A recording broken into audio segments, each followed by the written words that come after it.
कोकणामध्ये होळी आणि शिमगा हे मोठे उत्सव असतात आणि त्यावेळेला मोठ्या प्रमाणात चाकरमाने मंडळी मुंबईचे हे गावाकडे जात असतात आणि त्यावेळेला आवर्जून अशा या मंगळवेळी राज्यातील नागरिकांना गतिमान, पारदर्शक आणि लोकाभिमुख सेवा देण्याच्या उद्देशाने पुढील 3 महिने संपूर्ण महाराष्ट्रात छत्रपती शिवाजी महाराज राजस्व अभियान राबवण्यात येणार आहे।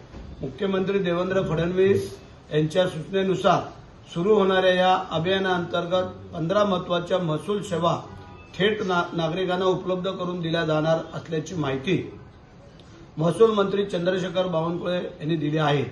महाड, माणगाव, पोलादपूर तालुका हा माझ्या मतदार संघातील असून प्रशासनाने या अभियानाचे नियोजन अगदी काटेकोरपणे केले असून तिन्ही तालुक्याचे तहसीलदार कपिल घोरपडे यांनी आज शितोळे लोकरे यांनी माझी भेट घेऊन याबाबत माहिती दिली। सर्व नागरिकांना मी या मोहिमेत सहभागी होऊन आपली सर्व प्रलंबित कामे पूर्ण करून घेण्यासाठी आवाहन करीत आहोत।